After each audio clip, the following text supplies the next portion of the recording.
Hi everyone, Jeff Pistola with you for another HFL chat panel edition as we get ready to dissect what's been an interesting couple of rounds to open the 2025 Hills Football League season. Upsets and improvers seems to be the name of the game so far, so we'll be looking at that, and also we'll be diving a little bit deeper into the country division with some special guests.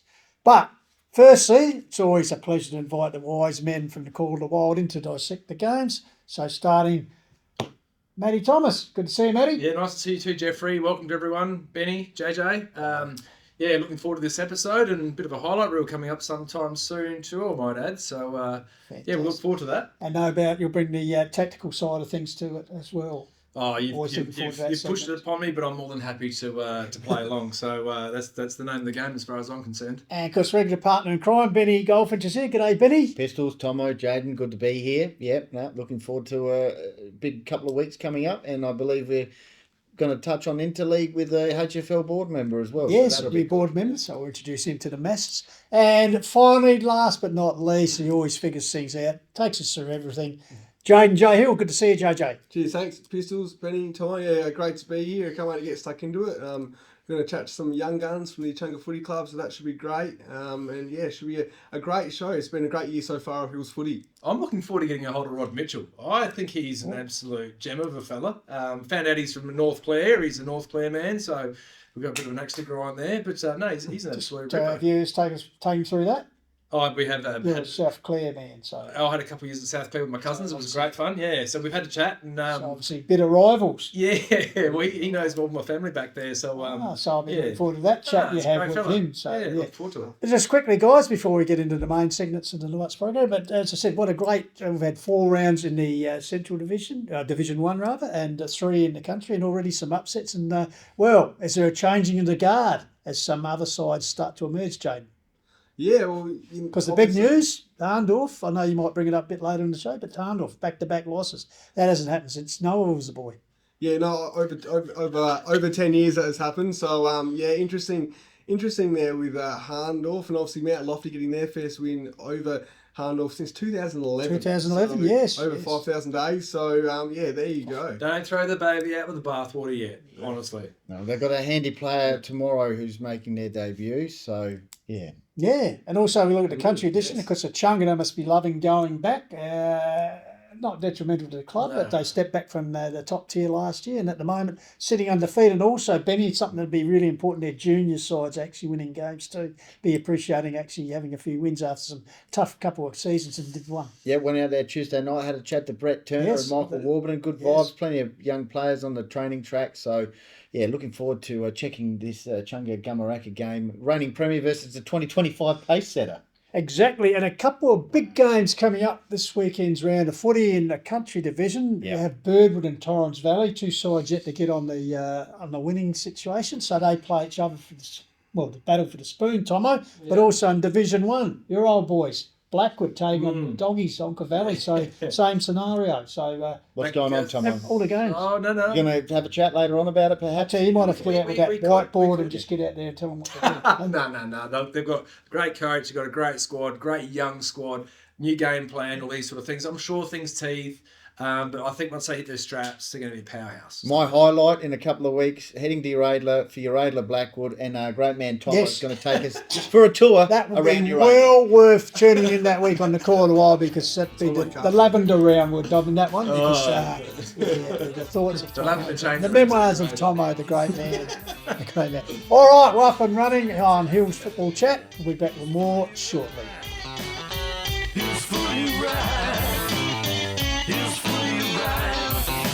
I'm Frank Lallard, Principal of Harcourts Adelaide Hills. So I've been running the business now for 25 years. We obviously specialise in residential sales and rural sales, property management, and we do some commercial work as well. It's a family owned and family run business. Both my children, Harry and Georgia, and my wife Kim are in the business as well. Long-standing business that we're very, very proud of. For Kim and I, it's been all about what we can put back into the community as well. So the sport and local events have been something we've really focused heavily on to make sure that we are putting back into our local Adelaide Hills community. We've got 2 offices, one's in Mount Barker, 58 Gawler Street, and the second one here at Stirling is 8 to 12 Mount Barker Road, Stirling.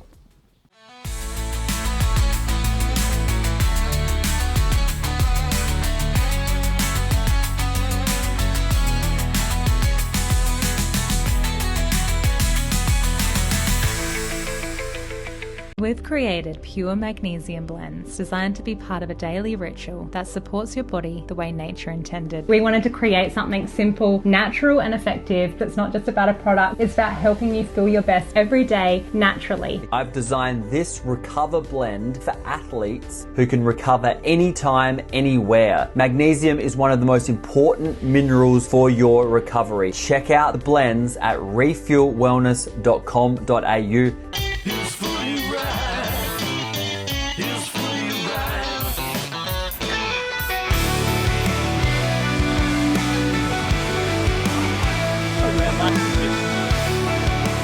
Rocky's come out here, so he's charged. His eyes were pretty ready to go. He's trying to outsteer. All right, the ball was held aloft. We're on the way to quarter while for 2025.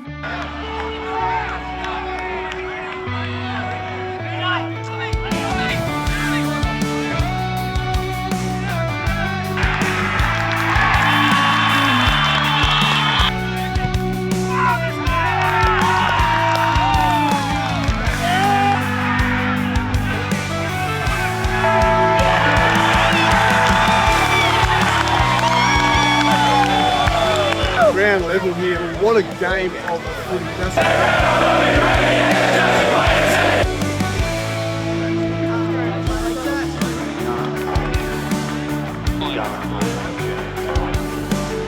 The mateship, camaraderie and commitment of Growing not old, as we that are left grow old. Coming off last week, Thommo, I think we just want to compete. So, back in the zone. Former was saying good boy. Back lines up and goes towards the Wellington end. He's on the board at first. Got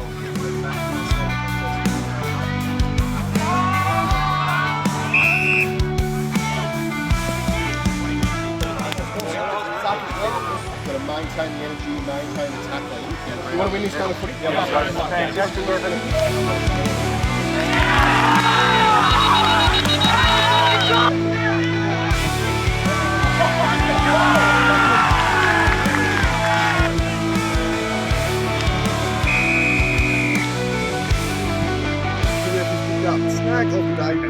it means so much to play on an awesome day like this, and gives you the extra motivation for sure. Yeah, and G'day, welcome back. I've been lucky enough to strangle Rod Mitchell and drag him into meetings with us tonight and sort of go over what his take is on country footy in the HFL. And welcome, Rod. Thank you. Thanks, Matty. We had a great catch up at the Meadows game. The Meadows game, yep. You guys ran away with that, and the Magic Man party trick went well. Had a day out. He won the awards and actually picked them up while I'm up here tonight, actually, his beers. So hopefully they'll get back to him on Thursday. But he had done a hamstring on the weekend in the first quarter, so he's handy. He's going to be on ice for a couple of weeks. We've got to Mackie this week, and then Torrens Valley, and then we got the bye. So it's just time to get him right for the one after. So. How do you guys feel like you're moving forward into the season? I mean, you've got a good goal at the end of it, which I think you're moving really well towards. Yeah. But how do you feel as a coach of your group that they are, this point of the year? I mean, you're really starting to establish yourself, put your foot on things a bit. So it's interesting. We haven't, until you play around once, you're really not sure where you're at. In that. But I can look internally with a lot of confidence. Externally, it'll play out over those weeks. I think we're better placed this year than what we were last year. Awesome. Remembering that Daniel and I went to the club as co-coaches last year, and we turned the place upside down. And so we now got guys that have played. We played 4 finals, so 20 odd games that under the system that we're coaching. Mm-hmm. We have had a turnover of players, so we had 9 lads, new ones in the first round we played actually. Mm-hmm. So now we've got a group who know what we're trying to get. We've got a group that's trying to get there pretty quick, and then we've got some guys, and we bat a bit deeper. We got some good depth now. Yeah. Where last year we didn't quite have that depth, and so did you recruit to fix those certain what you might have seen as weaknesses, or did you recruit just to? Everyone recruits for a reason. Yeah, we're pretty selective how we go about it, and to be honest, we've still held 3 points. We've still held 3 points and some budget and mid-season. Yeah, mid-season draft. But look, something's going to happen in the next month. We know that. But we lost a couple of senior players, and so we lost some leadership. Yeah. Key forward and a mid. Ouch. Yeah, and we were developing some lads to take that role on, but we identified what we wanted, and we went off and got what we wanted. Good. One thing of being old and around a few clubs, I'm the old guy, and Tassie's been around the clubs, which is Daniel Trevino. Yeah. He's got some contacts, and so we got a pretty good list together. We got some pretty good home product there as well, some good kids coming through, and. It's an interesting year this year. Gamaraka last year were clearing away the best team. Yep. Clearing away the best, and we had a lot of improvement to do to beat them. And although we lost the grand final by 20 points, it was just a bridge too far for us. Yeah. Like I said, we've only seen half of them so far this year, and obviously Chunga on the weekend were very good. It's like you just said, if you ball out in a grand final and you just can't get there because that team is just that little bit better, it's like you just know you've got to do something different and improve your squad, train a certain way, train your game plan early. True. So you can actually embed that into your team. Yeah. And so that game plan has to be automatic. Yeah. And you've got to trust it. Yeah. I completely and especially when the pressure comes on grand final day, and they jump out and they get out by the margin they beat us in the first quarter. Yeah. We've got guys that run around, skipping around the oval, looking over the fence, thinking, "Hey, shit, how good is this?" We're playing the first grand final since 2007, I think it was, for the club, and I think there was a little bit of a sense of achievement in the group that, hey, we've got there. We come from fifth. We had a good journey. That's a great effort in the first place. But that doesn't mean nothing when you come second. Yeah, no. And so not only we've beefed up a bit, and the boys got another year in with the system, but they've also got some finals experience that we didn't have. So, and the lads we've brought in, there is some guys that have played a lot of finals footy at various levels. So yeah, it's interesting. I'll have the chat again in 4 weeks' time, and we'll see where we go from there. But I think it's TV is struggling a little bit, when you're looking at what's going on the scoreboard, but. I think the rest of them, it's going to be a pretty good comp still. There's, it looks like it's a split of 5 and 3, but I don't think that is the case. I think, I think Birdie and Meadows will be around the mark once they get their act together. Birdie being whacked a bit with injuries, and Meadows had a lot of new footballers coming to their club as well. It takes a while. Yeah. Minor round games. How many minor round games do you guys play? Yeah, you do a pre-season of let's just say 12 to 16 weeks of pre-season. Yeah, roughly. Close, yep. And then you're probably spending your season's 14 games, is it? 14 games. Yep. Yeah. So my theory, and I'm coming from Great Southern and Northeastern before that, where 18's a pretty staple diet. Yeah. So we start first week, second Monday in January, and then we do 16 weeks. We play 14 games. Yep. And in those 14 games, we've got a split round. We don't play on zone game, although we don't have any footballers. Well, we've got one or two that play representative football. I'm sure country division could play. They used to run a country, and the country would play the. Yeah, I understand. That doesn't. But that's not. And the reason they went back to 14, I'm told, is because of COVID, and we don't have COVID anymore. So I'm not quite. We would prepare a group to play a season. Yep. If we play 18 games, there's not much more work to do than what you're doing if you're playing 14 games. I do agree with you, yeah. And same, you get 2 more extra home games for your club. Yep. And so I'm more kitty and all that sort of thing. I don't understand why it's only 14, and I think it's something that country division needs to have a look at. So we talk about 14 games, then there's a qualification, which I know is an axe that you loved, which is a fair point too, I might add. Like, you've got a qualification of 5 games. Yeah. If you've got to qualify for finals, where you're only actually going to play 14 rounds as it is, Yep. you would think, and I mean, we've talked about it, I mean, maybe you'd take that back to 4 or 3, Yep. I would have thought, for a player I who's totally bona fide, agree. because players work away. Let's use an example of a player from another team, so it's not a bias, Kangaroo view. Went to the ruckman at Gamaraka, I believe, a fly in, fly out every 2 weeks. So he's not going to be there for 7 games. Yep. If you know, mathematics, he might So he doesn't get injured, or... And then he gets injured. Yeah. If he misses 3 through an injury, Yeah. he can't qualify. No. I'm told then that they said, oh, we'll give out permits. Well, but why do you need to give out permits? But that becomes a decision by somebody who's has to make a decision on the individual situation. And that's a tough thing for a board and a committee to be doing in the first place as well. Oh, it's okay for that sort of stuff. These guys, as much as they want to be neutral, it's really hard to put them into those spots. And then one day, if they didn't give a permit there, they did there. Well, how does that work? So I think to play 14 games and to have to qualify, you've got to play over a third is a long bow. Yeah, I don't disagree with you at all. Yeah.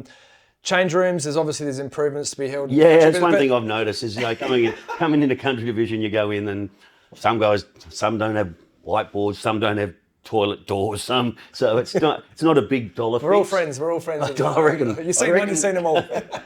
I reckon it's either BYO whiteboard or we just have this pack that you put whiteboards in. Yeah, okay. That's a fair. Or we start pulling them out of the home rooms. Yeah, you go back to the store and put them up, blackboards.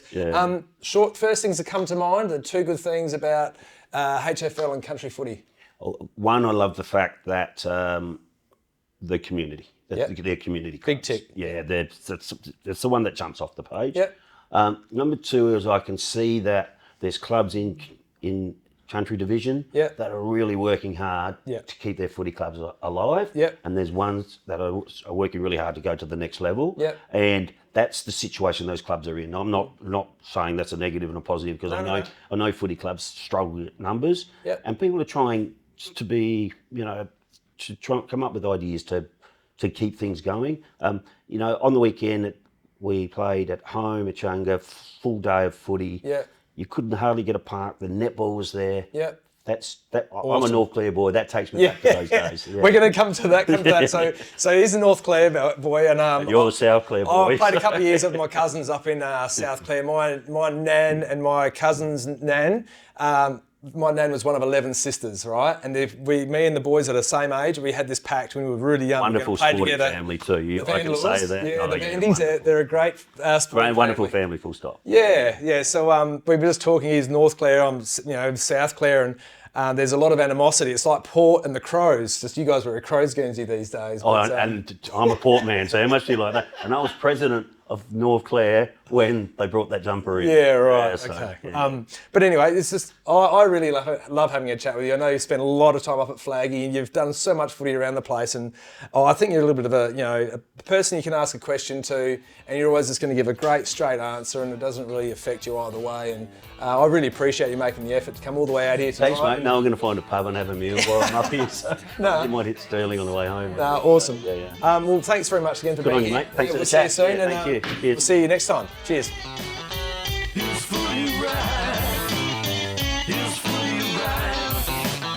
Hi, I'm Jared Tate and I'm from AHLG. AHLG is all about making life better, one outdoor space at a time. From landscape design to high-end landscape construction and all your lawn and garden maintenance needs. We're based in the Adelaide Hills and we've got you covered.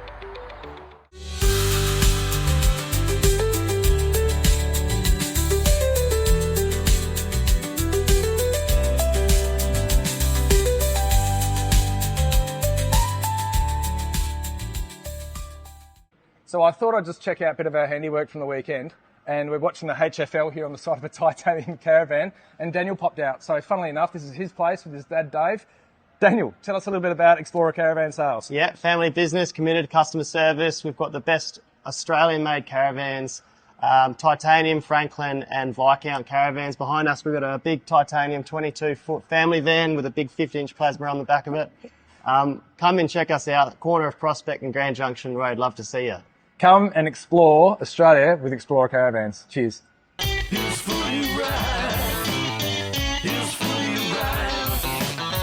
HFL Chat Panel Edition. Just discussing all the happenings in the Hills Football League at the moment, and we're joined by board member Ryan McArdle, who's one of the new faces on the board this year. So we thought we'd get him in for a chat and introduce him to all the HFL media fans. So Ryan, welcome. Thank you very much. Yeah, good to be here. Just give us a bit of your background in football. Yeah, so River Murray Football League, past, well, still current, but soon to be past supporter of them. Coming up to the Hills in the next couple of years. So, played a bit of footy at Tailem Bend and a little bit at Sturt, and got a bit of an injury to my hip, which kind of halted all of it. But, definitely an avid footy fan, so... So you seem to me like a rather smart man, but what inspires a man to move from the warmth of Tailem Bend, Murray Bridge region up to Crayfish Stirling area, especially at this time of year? Yeah, no, it's that's where you got fires and jumpers, I suppose. But it's lots to like about coming up towards Adelaide and the Hills, and work and as kids' sport and all that kind of generally tends to flow this way. So there's always need to be up this way. So it's the trend line getting up here. So. Now, joining the HFL board, how did that come across? Was there money change hands or something? No, nothing like that. Just a couple of sneaky beers, I think. But no. Who was the biggest influence on joining?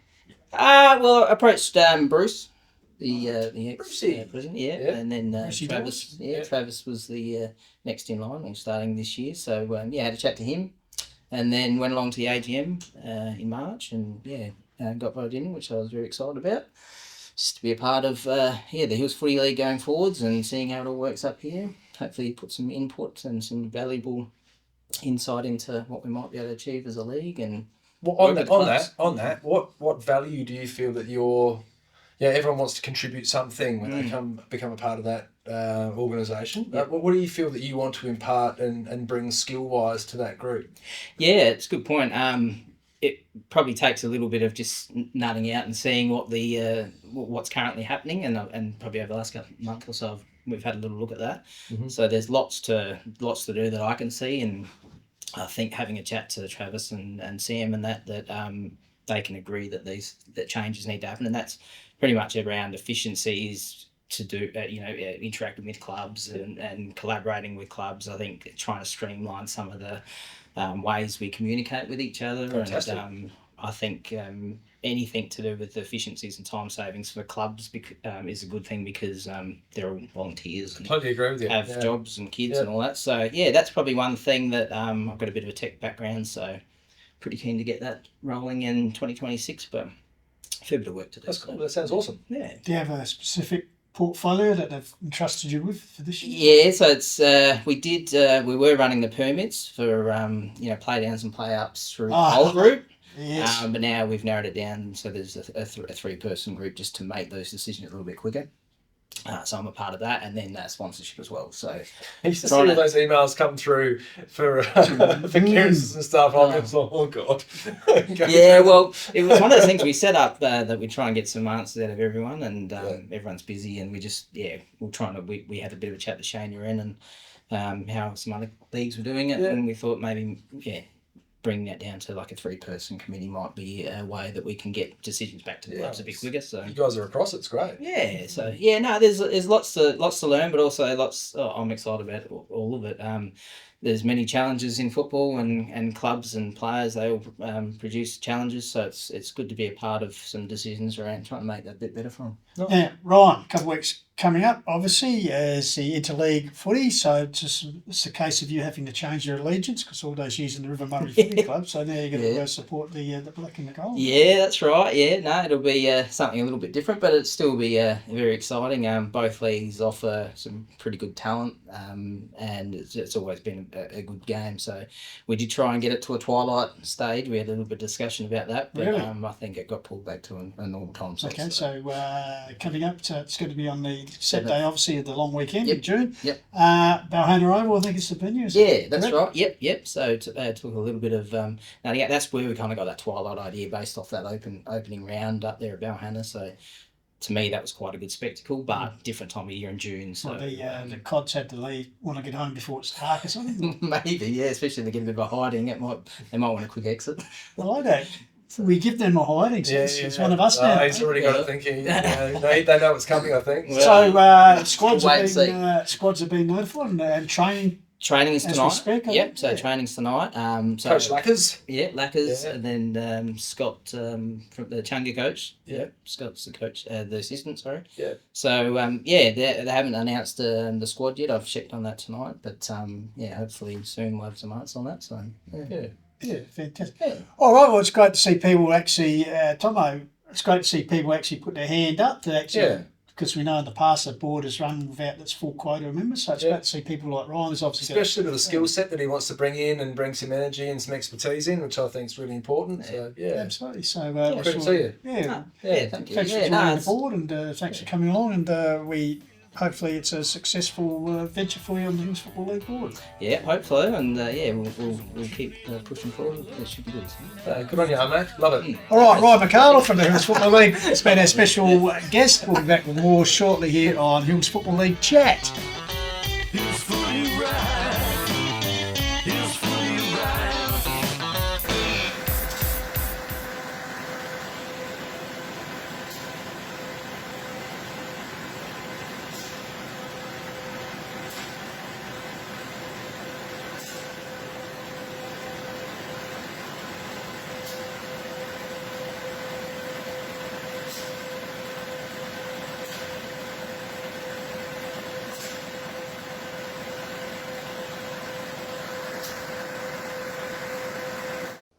Mark Stokes here from Painted Wine Barrels and Signs. Find me on Facebook and Instagram for all your wine barrels, drums, corflute signs, signage needs.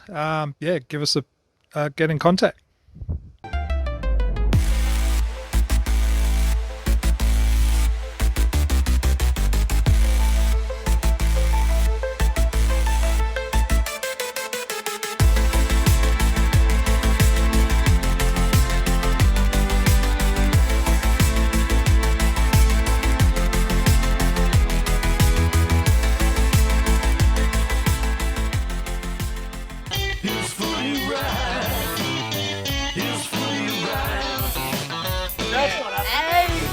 Hello everyone and welcome once again to the HFL Media's global live stream of the 2025 season. And he scored 645 goals.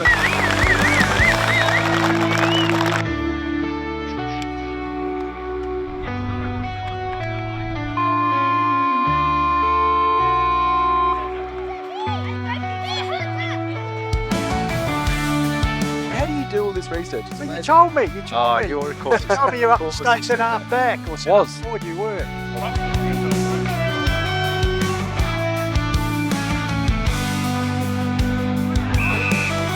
That's for us to work out. Where the men to go. Okay.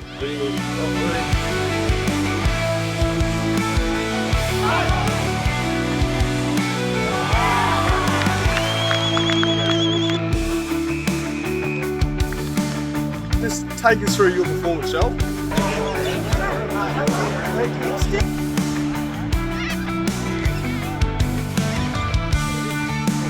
Really been an advantage, and that would have been hell on earth to the off defence. Well, the last thing we want is hell on earth.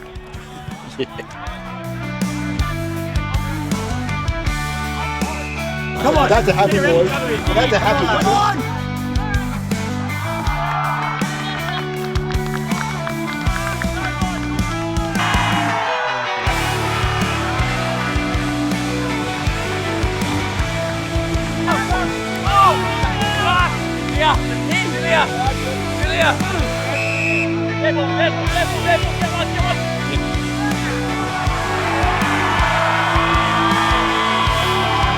Dogs in the midfield, proper nice dogs.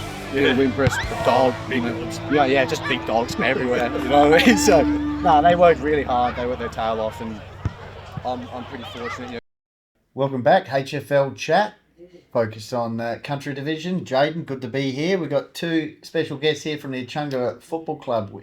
Great privilege of the captain, Liam Place. Thanks for joining us, Liam. Thanks for having us. And influential recruit this season, Harry Brock. Thanks for joining us, Harry. Thank you. Start with you, Liam, captain this season. How are you finding it? I think we're all really enjoying it. Bit of a new challenge, new league, new teams, new players. So, all very new coach, and getting a few wins on the board early is always good, and having some success in the B grade and juniors as well. So, certainly positive signs early on. Now, how old are you, and have you had been in the leadership group previously, and how did it come about becoming captain? I'm 25. Yep. And when I was a bit younger, I was in the leadership group for a bit, but then had some time elsewhere, and then came back last year, and this year in the captain. So enjoying it.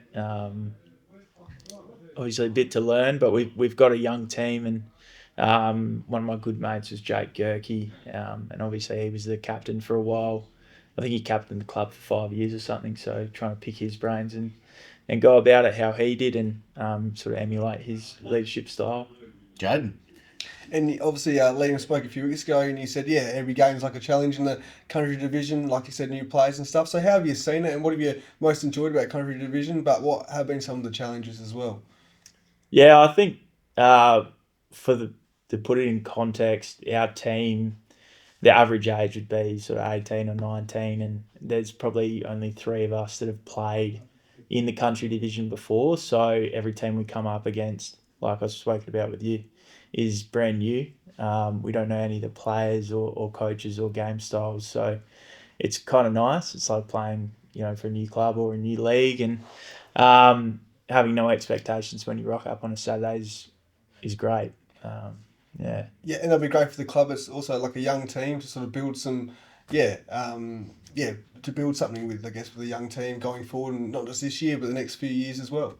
Yeah, for sure. I think when we're in the Central Division, a lot of our younger players, given that we were challenged a lot of the time, and probably on the end of some big losses, it was challenging for young kids to come into the side and find their feet and have an impact and feel confident in their game in some instances. So coming to a league now where we're a lot more competitive is really good for the young kids, and good for development, and I think we're all enjoying it. Yeah, for sure. And Harry, your background, you're telling us before, Ross Trevor, Norwood under 18s, had it, and Paynham as well, is that right? So how did it come about? You joining, tell us about your background in terms of footy, and what was it like down there? Yeah, so down the hill, playing at Paynham, so I played there since I was 9 or so, and then spent my years from about under 9s to under 16s there, and then through the school program, went up and played Ross Trevor for the school there, and then loved my footy there, started to find the joy, loved my footy as a kid, and then last year played a bit of Rossi Old Coals, so all of us boys from the year before in year 12 went across and played for the old collegian side, which was good fun, and to play against all the ex-Ross Trevor boys was pretty exciting. Who were some role models for you growing up, or some mentors? Because you also you spent some time at Norwood, is that right? Yeah, spent some time at Norwood. So they played Norwood halfway through last year. Yep. I couldn't find my feet at Rocks, so decided to go out to Norwood and played some fun footy there. So, but some idols for me, I went to McArdle Primary as a youngster, and Chris McDermott was my coach as a youngster, so I played with his son. So how good? He was a pretty good. What age group was that? Was he coaching? Oh, maybe grade 3, grade 4. Wow. So, but he's obviously stuck with you. No, I see him to this day and have a chat. He's a great fella and awesome role model as a youngster, someone you looked up to, and just a really down to earth guy. And then been lucky, had Gary McIntosh come through. Gary was great, and then What position do you like playing? What are you playing this year at Chunga, and what position do you like playing in? There's not much of me, so I'm like to play a bit of wing or a half-back flank, a running role. I'm not really much of an inside player, but if I can run and carry, that's my kind of go-to sort of thing. So playing a bit taller this year. Yep. centre half back and a bit more of a lockdown role if we need it, because we've had a couple of outs. But yeah, loving my role. Beautiful. So it's good. Okay. Yeah, and Harry, what's something you're liking about country footy? And how does it compare to playing Ice Trevor as well? Yeah, I'm loving a fresh change, to be honest. To be able to come up to the hills. I actually played a couple of fill-in games for Ironbank a few years ago and loved it up there. So I thought, I'll give the hills a crack. Fresh faces, no egos rolling around really, just down-to-earth country lads. They get around you. You know, Placey, he's been great for the boys first year. Great coach. And, you know, it's been nice to start the year with a few wins, to be honest. So, yeah, it's a nice fresh start and great change. So, loving it. Good work. And, going back to Chris McDermott and Gary McIntosh, is there something they've said that sticked in your mind from, their coaching days and when they coached you? Is there something they've said?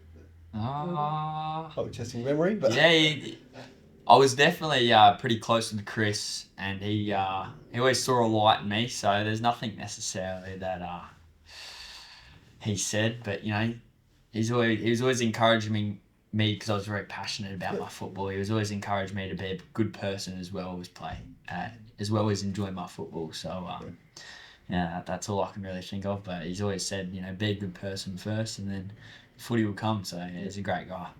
Liam, you were talking before about, I think you're travelling, so you've been a few years away from the club, is that right? Yeah, I would have been a couple of years ago.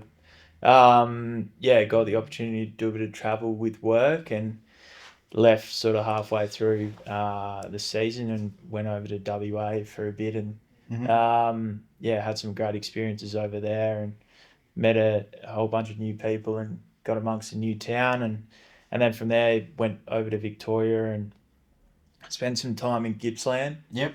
Which was somewhere I never thought I'd end up, but was playing footy in the end for a town called Sale, which was really interesting. It's quite a good standard of footy, and they take their footy very seriously in Victoria. So I found out, just good quality country footy, wet weather.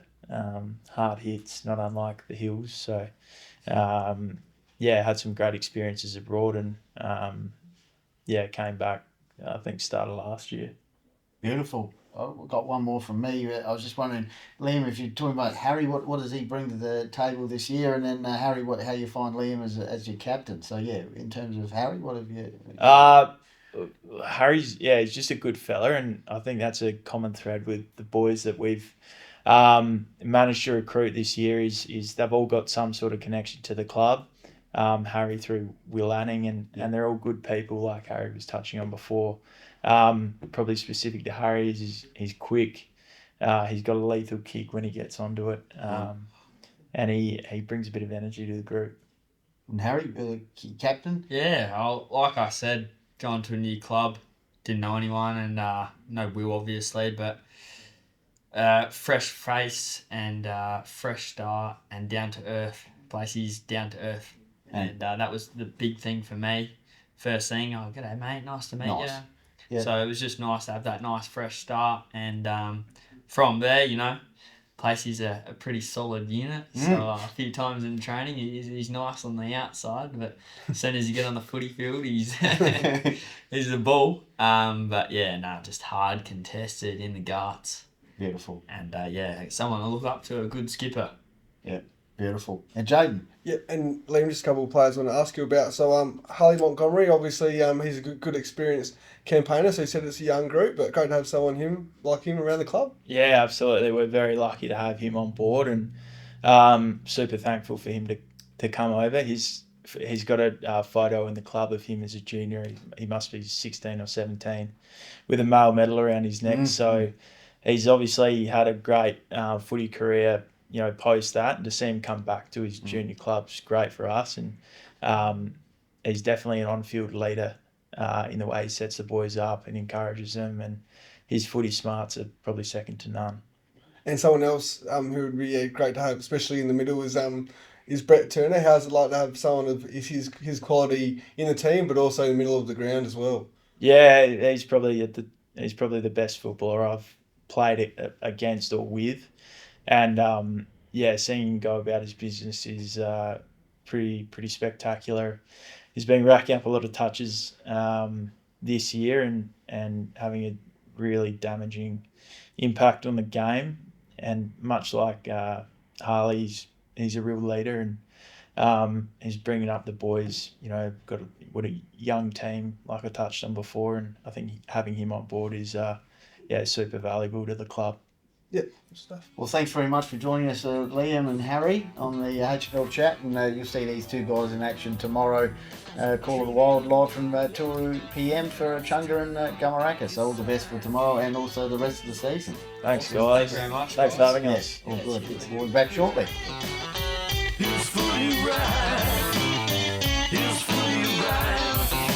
Australian Paving Centre has been established since 1986, but we're more than just paving. We're retaining walls, concrete sleepers, garden walls, stone cladding, and natural stone is certainly a big part of our business. We've got good quality staff that give good quality customer service. If you go to www.australianpaving.com and then to find a store, you can find all of our 15 stores at that website.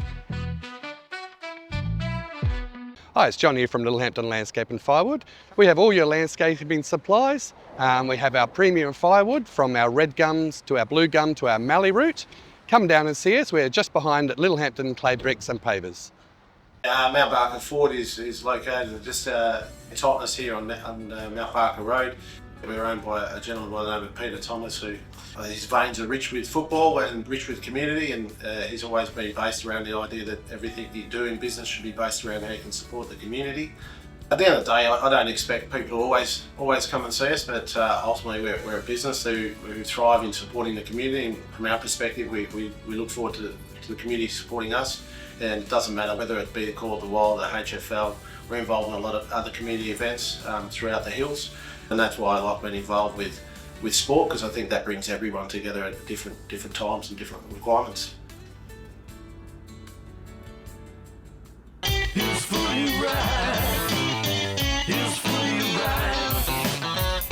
G'day guys, and welcome to the Stats That Matter with Pinky in the Brain. Clearly I'm Pinky and this guy's the brain, so snarf.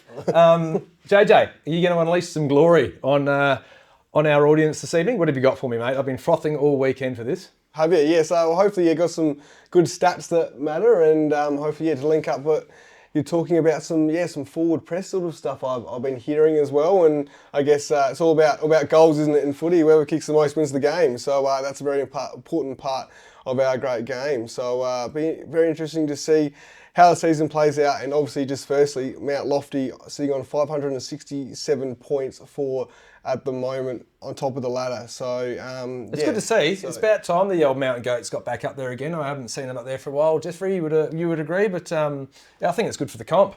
Yeah, for sure. So obviously only conceding 343 points this season is Mount Lofty and Mount Barker. Well, they've conceded less, the least by any team this season, 317, but only kicked 390 points as well on aggregate. So there's some of the central statistics at the moment. What are you seeing? How are you seeing the game play, Thommo? Well, I'm enjoying obviously doing what we're doing and seeing the game firsthand. For me, it's an absolute pleasure to be around Hills footy to this level.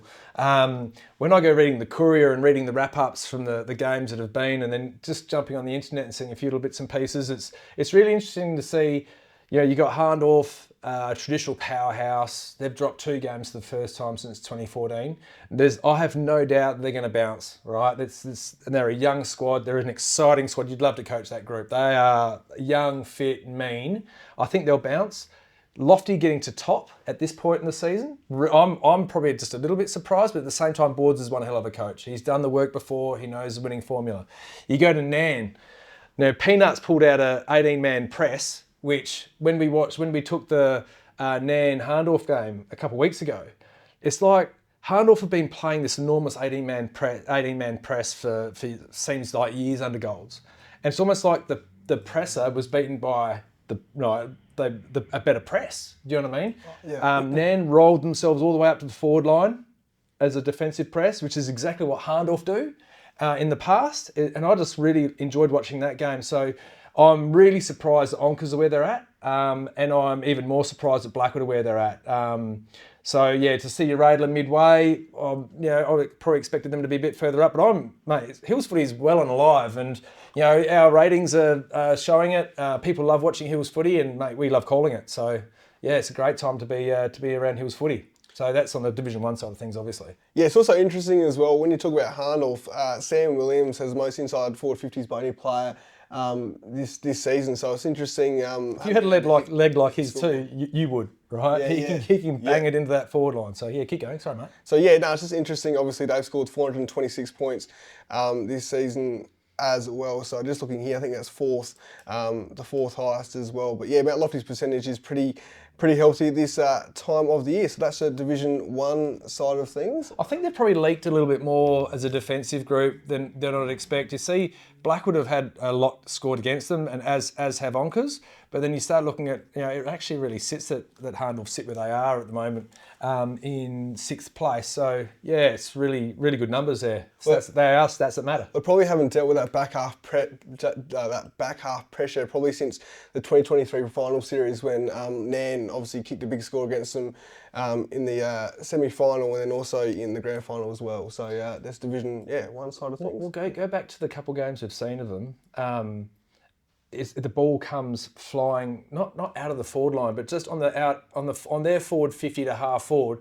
It comes from there really quickly, and it's not just in their games; it's in other teams, and it almost relates a little bit to what I'm saying here. But the ball rebounds really quickly from the defensive 50 and just defensive side of the midfield, and it gets into that forward line so quickly at the moment. So as a defender, pardon my language, you're packing the shits a little bit because the ball's going to come in hot, hard and high. And if you can't bring it forward with knowing you're going to have Crummers at the front and then to run it back out, you're just trying to hit boundary lines, and you can't kick towards boundary lines anymore. So the game's changed a little bit, hasn't it? So yeah, it sure has. And I'll tell you what, if you're a backline, you'd be very scared about playing a Chunga as well. They've had the most scoring shots by any team in the country comp at the moment as well. And also, talking about the best quarter averages by teams in the country division. Yeah. So most of them are actually in the fourth quarter. So Chunga's best quarter is actually the fourth quarter, averaging 38.5 points. They're lighting it up. Kersbrook actually averages a score of 45.5 points in the last quarter, which we actually saw on last Saturday, obviously against Burwood as well. So a couple teams, Gumaraka, they averaged 30.75 points in the first quarter. So that's as strength as theirs. That's bursting out the blocks, isn't it? Yeah, that'll be interesting to see if we see that on the weekend as well. So yeah, some interesting stats there. Kangarilla, they averaged 34.5 points as well in the last quarter. So they were good to watch a couple of weeks ago, weren't they? Out at Meadows, I thought that game they really did show what they're about. They really did kick it home the last quarter. It was still a bit of a tussle, but then they just put it to bed. Yeah, and well, also Chunga have only actually lost one quarter this season. All right. And that was actually against Kangarilla. So the previous week. So Kangarilla, some promising signs for them. They've only lost the third quarter once as well. Wow. The Blues. So interesting. And the best. So talking about getting inside forward 50, it's important obviously when you have the chance to kick it through the big sticks. And actually the best kicking percentage at the moment is actually Torrens Valley kicking at 65.21% and Kersbrook are kicking at 64.46%. So they're the best two teams. So dare I say they're probably not kicking from pockets, I would imagine. They'd be controlling the middle of the ground, and unless they're pulling some bananas or some checkies. Well, in saying that though, Kersbrook last week we saw Andy Vines kick some really good goals from the pockets as well. So it's interesting, and obviously Matt Gardner with a spectacular goal as well, which he's probably telling everybody about still. So some interesting stuff there, and just most goals so far in the country division. So Blake Carter has kicked 29 goals. Tyler Searle, promising young forward for a Chunga, has kicked 17. Looking forward to seeing him on Saturday as well. And Ethan Cass and Sam Bradford, unfortunately Bradford pulled his hamstring, but they've kicked 15 each as well. So yeah, there you go, some individual stats there. There's some great goal kicking going on around the place, isn't there? Yeah, at the end of the day, that's how you win games. So if you've got someone that's dangerous, can shark a goal or 3 or 5, that's and you add multiple players that can do that. A strong-bodied midfielder that likes getting forward and these sort of things. I mean, kicking goals is winning games, isn't it? And you've got to be good enough to stop it. Well, there's quite a few obviously tall forwards in the comp that like lighting it up, like Jamie Drew, Kobe Koshel kicked 4 off by memory on the weekend as well. So there's plenty of them in the hills. Jimmy Richards, we can't forget mate. No, yeah. And obviously Blake Carter kicked 16 last weekend as well. So some big goal kickers as well. And just looking at this weekend's round of footy as well, the last time Kangarilla defeated Macclesfield was actually the 28th of May 2022, so nearly 3 years ago. Wow. Blues won by 3 points in round 7, so nearly 3 years ago since Kangarilla defeated Mackie, who are in some hot form at the moment as well. That's what I hear about. You hear about Country Division and Mackie's going to be the team to beat and this and that. So, hey, if it's going to be a big hit out, you got Meadows, Mackie, Kangarilla, Echunga. Yeah. All the Milkies are going crazy at each other. They're going to be having a crack at it. Yeah, it'll be interesting as well. Obviously, with Macclesfield, Thomas Altamore has had a great start to the season for them. Blake Carter as well. So, and also just a bit of a sneak peek stat for Saturday as well. The last time Echunga won four in a row was in 2013. The last time they won 5 in a row was also in 2013, and this is a bit scary as well. The last time they won 5 in a row they actually did it against Gamaraka back in 2013 as well. So quite a coincidence there, Tomo. Far out. There you go. Bring that on. I mean, that'd be a great grand final. Think about it, like this year grand final. If you get those guys in it, that'd be awesome. We'll have to wait and see. Yeah. Well, let's just dive on to my little Thommo's whiteboard here. I love drawing a picture, and I hope you guys can see this at home. Please, one of the cameras, zoom in on this, and the other I can talk to. Okay. But what I like to see a little bit here. Now, I've only drawn a 15-man zone, right? In this instance here, you can quite easily take out your pockets and give them a stingy pocket, and you can add your numbers back up here. But if you're the team that's kicking out, is trying to stop the kick out, you're going to give them pockets, but then you load up through here. It just becomes a great press. But more to the point is when you get through this, if you're actually trying to run through and score a goal here, what I'm noticing a lot in Hills footy, but it's also very valid in AFL football as well, you can't be trying to do your forward entries from basically back of centre. Because what happens is you're actually only making if you're going to kick into ground, it's going to be around about that 50 or just inside 50, maybe 45 metres out. If you're going to have a set shot on goal for there, it's pretty easy to knock through. And then it becomes a fast break again, because if you can get the ball back in quickly, you can actually get the ball down and you can actually score back down here really, really fast. The point is, I like working in the red. Okay, this red here, you're getting your half forwards, your half forward flanks, you're getting your kicks in and around forward of centre. So just forward of centre, right? And if you're in a play-on situation, if you're rolling and you're halfway past it, if you're coming past the centre point, you're rolling on, okay? Defenders hate it, right? When the person who's got the play up here and trying to stop it, defenders down here hate it if you're not making an effort to slow up the play this way here. I hope this makes sense. But if you can mark it into this area here, your next kick is going to be in that danger zone. That danger zone there, you can have fast marks, you can have hangers. It's actually hit a pack and the young fellas and the smaller fellas crumb it. Okay, that's how you get. But if you kick it that back there, it's a punch. It's really quite simply, another fast break going the other way. Now, the point that I like to make. If you've got a mark being held here and the bloke's really active on the mark and you can push back quickly, if you've got your teammates can lead out to these little spots here, that's actually only about 30, 35 out from goal. That's a perfect shot on goal. Okay, you're not kicking to a pocket out here, right? I'd be dragging blokes. If you're up around here and you're going to kick to a pocket, come off. You've got to keep the ball nice and central so you can have easier shot on goal. Now, again, bit of Mr. Squiggle, but I enjoyed a little bit of a drawing. And when you talk it to kids love a picture. Adults enjoy a picture as well. But I hope that made some sense. And for me, I just am really, really loving watching the Hills footy. And I can really see how our league is envied by many others. So, yeah.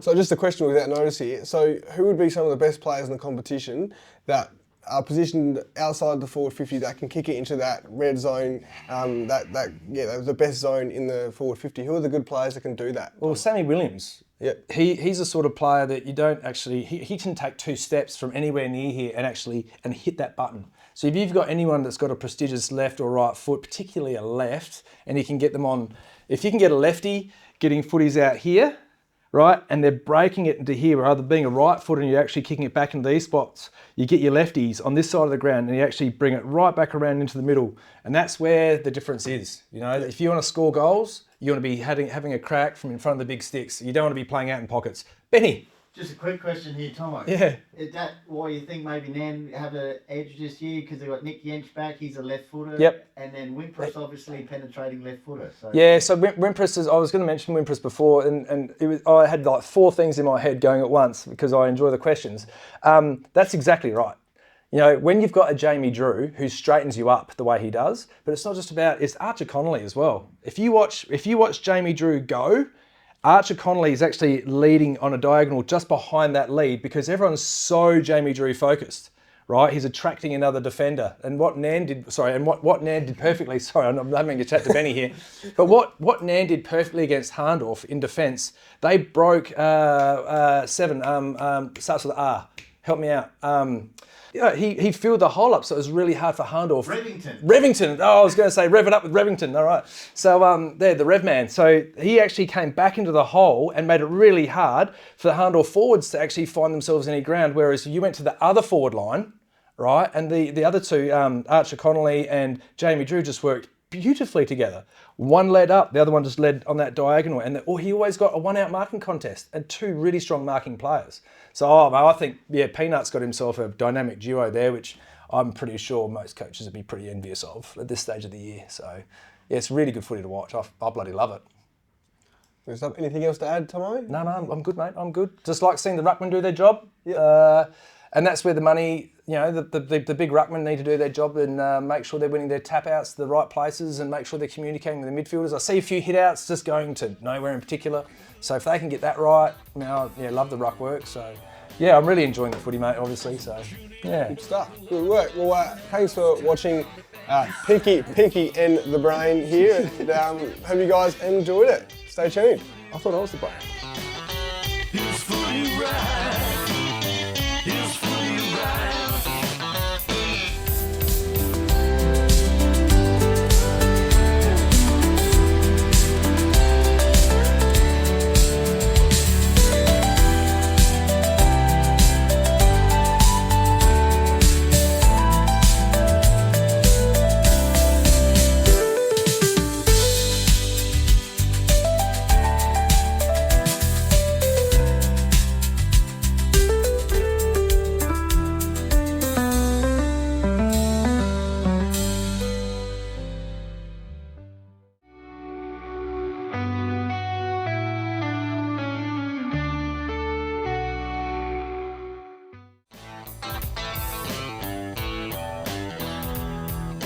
Tune in and buckle up. Now it's time to back your side. When lose or draw, it's that time for the Hills Footy Ride.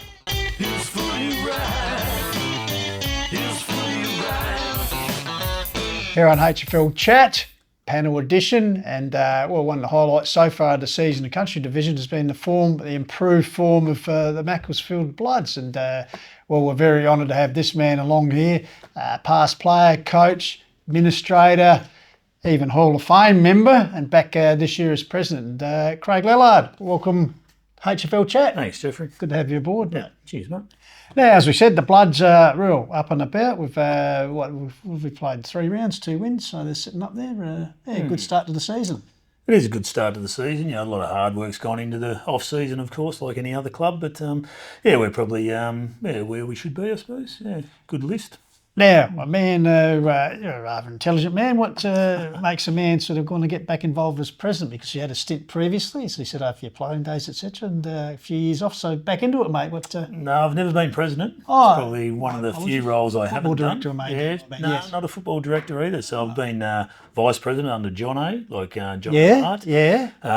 Always been on the committee since I shifted to Mackie in 2004. Yeah. And obviously played and coached, and obviously on the committee ever since. And then this year I've always been hanging around the club, whether it be on the committee or helping out otherwise, because obviously got a vested interest with Isaac sort of playing there. So and then one thing led to another. I had a chat with Stan Fawcett, and obviously people get a little bit worn out at country clubs, and like any sporting club, I suppose. Exactly.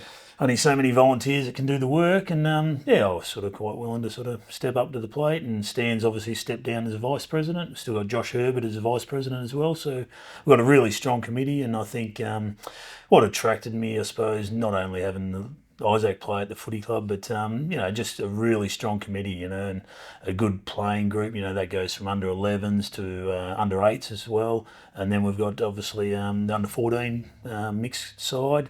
And then, the girls, the women's side. The first country club to have women's side going around. And then, obviously, our C grade popped up this year. So, it's sort of a really exciting time for the club, and a really strong committee. And, it's sort of the footy club's up and about, not only because, obviously our B grade are travelling really well as well, which, obviously improves with the depth we've been able to sort of get this year, but and the A grade are travelling okay too. So it was a pretty no-brainer, I suppose, to give just a little bit more back to the club. Well, it all starts at the top, that, Craig. So as you said, all these things that are happening at Macclesfield at Blood Park, it's under your watch. Well, don't be surprised if it doesn't all pan out. I'll be used as a pinata down the main street or something. But we'll see how it runs. Hey, you mentioned 2004 when you first moved up to Macclesfield, but just give us a bit of background for our viewers. You in footy, because Marion boy. Yeah, that's right. So I shifted over from country Victoria in 91. So born and bred in a little country town of Voca. Oh, which yes. is not far from Ballarat. So born and bred there, played all my footy there, and then I've shifted over to Adelaide, close to Marion. And Marion sort of footy club tied up. Ended up getting me a job, and just sort of they're only down the road. So I ended up sticking around with them for 13 years. Lost. Well, we lose 4 grand finals in a row under Tony Burgess, 93, 94, 95 and 96. And then we lost another one in 99 under Mick Duncan, who's done a bit of a stint up here with me. That's right. And then we're lucky enough to win one in 2000. So captain of that side. And and then... that is a rare achievement, a premiership captain at Marion. Yeah, it was, I was sort of treated like a bit of God there for a while. But so that was good. And then 04 we sort of decided to sort of shift up in the hills a little bit and found a little sleepy town like Macclesfield, and then the rest is history, I suppose. Is there some similarities? Because unfortunately, Mackie, even though they're one of the oldest football clubs in South Australia, I think 1880 they were formed. But this year will be 45 years since they last won a flag, 1980, which was the centenary year. It just sort of resembles Marion, obviously a long streak without a flag, and then you were part of that. So that'd be a bit of a unique double if you were able as president to take the Bloods top after 45 years. A little bit similar, I suppose. Suburban footy is a little bit different to country, so you sort of, you compare that. We had a really strong list going around, obviously, when Tony Burgess was coaching in the early 90s, and then 2000, we're just lucky enough we had a good depth, because our B grade won it as well on the day. Double. So, so the B grade won it, and then the A grade won it as well. So that was pretty unique. So, it's, I don't know whether it's similar, but it's, it's a both great clubs, to be honest, so, Hey, one thing and as you mentioned about Mackie, just the community of Mackie, they're just so supportive of everything they do. I reckon you could have a game of marbles on the Mackie Oval and you just pack it out, but they're just, as reflected also in what they do for the RSL, the sub-branch and stuff like that, but they're just a great community club. And as you said, this year, last year with the ladies team coming in, and this year with the C grade, it's just great support every time you go to Maggie. They just love those red and black covers. Don't they? Yeah, absolutely. Everyone sort of gets involved. You could go down the local shop and there might be full and you might not know a soul. You go over the pub and might be the same. But when the sort of the trumpet plays, well, everyone bands together and sort of gets involved, and they can be as involved as what they want to be. They can sort of there's a lot more, as I said, 8s and 11s out there this year, because I think a lot of the younger kids or younger couples are sort of shifting into town, although it's not growing as such. There's no big subdivisions or anything like that, but it's just a good little community to grow up in. Yeah. So, and obviously, with time as captain and coach at the club, I think you got them into a couple of semi-finals. I think we got to one. Yeah.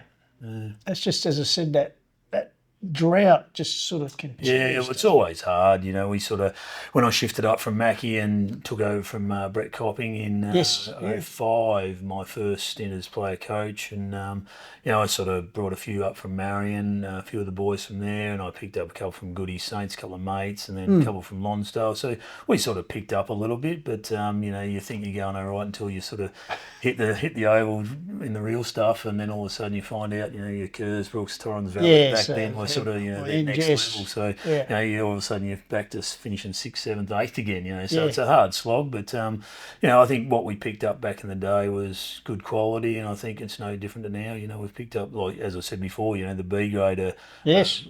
They've tasted. How do you judge success? That's a big thing, but they've had a bit of a taste of finals over the last couple of years, so they've got a really good group running around. And then obviously the depth helps with the A grade. So fantastic. And I think 2017, if my memory suits me right, they won the Colts premiership. Yeah, that's your right. son Isaac was part of, and now he's the A grade captain, of course. But have a lot of those guys graduated through to now to the current senior list? No, there's only probably 3 that I can think of. So Isaac, Riley Dakin, Brad Noski, and sorry if I've forgot anyone else, but that'd be probably about it. Yeah.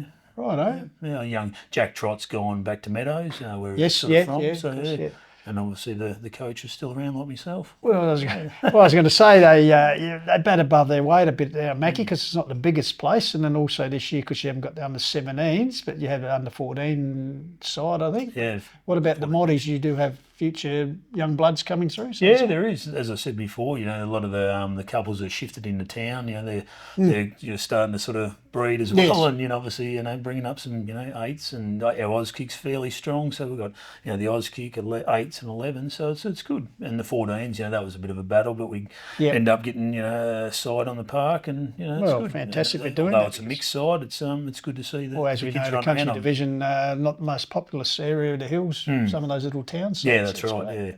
Yeah. And the A grade, as we said, started off pretty well. We just had a narrow loss, the blot of the copybook against Kersbrook when you look how they've been going, so that was a pretty good result. Just tell us a bit about Neil Reeve, the coach, in his second year. Got him, unfortunately, just missed out on the finals last year by percentage in the end, but seems to be doing all right. Yeah, no, he is. He's a really great bloke. He gets on really well with the players. He's got a good footy brain. Obviously played a bit of footy down at South. He was down there when I was down there in 11, I think it was, with Tony Burgess. So he was floating around the league scene then, playing a lot of resis as well. But he's really passionate about his coaching job. His lovely wife Tracy is involved. She's the team manager as well. So he brings a lot to the table, but he's real passionate. And as I said, he gets on really well with all the boys, and they can really relate to him. So they've got and obviously Johnny Fitz, helping him out as well. So they're co-coaches. So so they've got a really good rapport with the players. So they have a good recruits. You picked up this year,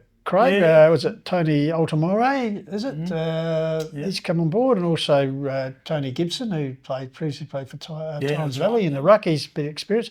Also, tell us about Blake Carter. Must have had a day at last at 16 goals, and now I think he's kicked 29. So long time since Mackie's had a leading goal kicker. So just go back to Ian Wilmot or Brenton Massey back in the days. Yeah, that's right. Yeah, so no, he's a quality pickup, that's for sure. But you go back onto the lads we have picked up. They're all sort of mates of mates. So we had probably obviously around the club not only last year, the year before. So you know, we had a couple of Port District boys come up with mates. We had a couple of Payneham boys come up with mates. Obviously, the big fella Murray Bridge, you know, so he's come up with guys, and there was a couple of other lads that come up. So you know, they've sort of hung around together. So which is really good. But and then Blake obviously knows Reevesy through the Southern League, and he's probably he's a class act. You know, he's got a great set of hands, and he's kicked he might have kicked 20 odd goals, but 29, kicked about the same in points early on. Didn't have the boots going that well, but he's starting to find the big ones now. So it's really good. Nah, look, I know it's only early days, but obviously the foundations have been set there for the season, as we said, hungriness for the Bloods to make the finals, and also perhaps get an elusive flag, mate. So it's, as you said, with the C grade, that's fantastic. The fact that you got the depth this year, haven't the Bees are flying well, and the girls are learning their trade. They had a win the other week against the other newcomer in Birdwood. Yeah, that's right. It's great for the club, as I said, great community feel down there. I think it's just good for the competition in general. You know, we've been around the mark, for a little while, but we sort of model ourselves off, I suppose, your Gums and Birdwood. Yes. Really strong clubs, like community clubs, and what you see is what you get. And I think, they've had success over the years. They're still battling on, especially Birdwood, I suppose. But, Gums, they're no similar. They're really good clubs to sort of be around, play against. You're always getting a bowl of chips or, cut up pies and passes after the game for the players. So we really, me as a sort of, I suppose, a player, and then as a coach, and then obviously president now, I think it's really sort of good to look at those clubs and see what they've done to us earlier on, and still doing it now, even though they might be sort of struggling a bit. But if we can sort of mould ourselves off those clubs in particular, I think we're in pretty good stead. Now, just quickly in closing, I know it's a footy season, mate, but cricket season, the veterans, you've been doing that pretty well for a couple of years now. So so the veterans cricket's it's going well. We've got a couple of tournaments coming up this year. I think we've got a winter one in Brisbane, and then we've got the over 55s nationals in Western Australia, and then over 50s in Gold Coast. So we've got a fantastic, mate. So I was lucky enough to be involved last November in the over 55s nationals. We won that in Canberra, so that was pretty cool. So so it's good. It's it's the strongest, it's the fastest growing sport in the world. Yes, they reckon. It is. So now I'm sort of tied up. I'm a national selector as well. Now we know you're going to go, Mark. Frank. It has its. And you still, I still know, slip in, have a game for the Redbacks. Becky Redbacks, just keep the form going. No, I don't know about the form, but it's good to sort of have a run around with the young blokes and sort of keep them on toe. And finally, mate, just give yourself a plug. I find the most boring job in the world when you've got to do it is just painting, but you do it for a living, mate. How's that work out? It's good. It's a great profession, and I must admit I don't do a lot of it now. But we've got a really good team, and we're based up in the hills, but we also travel down to town a little bit. But it's C&J Painting if you're looking for decorating and painting. Well, I can tell you what, if the Bloods do happen to go all the way this year, I certainly reckon you'd be the man they'll get hold of to paint the town red and black. Craig Lallard, the president. Mackie, thanks for joining us, and all the best for the rest of the season. Good on you, Jeff. Back more shortly here on Phil's Footy Chat.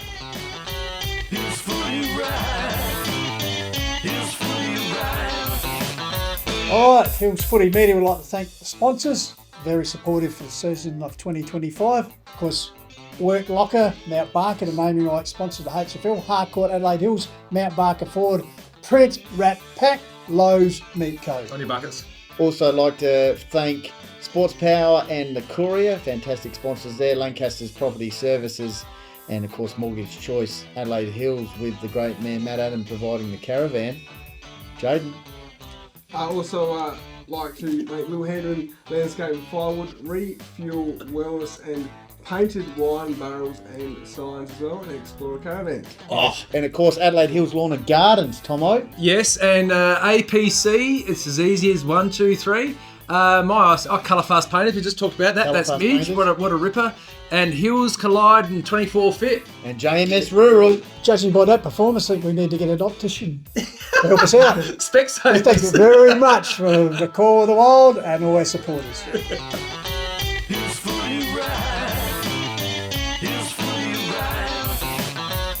All right, that brings us to the end of another, thought-provoking Hills Football League chat show. Highlight of the night for you? Oh, I think everything was a highlight. No, it was great. It was just being here with us. Yes, exactly. Yeah, no, it was great to speak to some of the chunky young guns as well. Rod Mitchell was also a great chat as well. I really enjoyed chatting with Rod Mitchell. He's a good fella. Yeah, very rare to get Craig Lallard. Well done. Rare as hen's teeth, him having a chat. So it was great to have him on board, and also it was great to meet a new member of the board. And of course, Thommo's whiteboard. I mean, that's great. Thommo's whiteboard. Oh, the whiteboards. Yeah. Jayden's stats. Now, big round of footy coming up this weekend for the call out. Where are we going to be, Thommo? We're going to Chunga this week, so get around us. Looking forward very much to that. We have beaten country division leader, takes on the Premier of the last 3 years, so that could be a real change in the game. Heavyweight Benny? battle. Yes. Heavyweight battle. Craig Dorr, you've had a bit Craig to do with him, Jayden. Good coach. Scott Bailey, of course. Bailey, so, Keen to see how Brett Turner goes. He's absolutely dominating. Liam Place, good to have a chat to him and Harry Brock earlier, so looking forward to this. We're going to Sheehan Park, aren't we? Sheehan Really? Park. So Tank Sheehan, Big Danny Sheehan, come out and say good day, mate. Be great to catch up. And of course, looks like the weather might be a little bit inclement, Benny. So and boys, so you can imagine the big pot belly will be certainly going there outside there. Love it, and the chips and gravy. The chips and well, you're the expert on that, Thommo. So we'll have the gourmet report by Thommo this Saturday. All right, thanks very much for joining us. We thank the sponsors. We thank you, the community people who support us very much. We look forward to bringing you the Call of the Wild on Saturday. Until then, keep chasing your goals. Bye for now.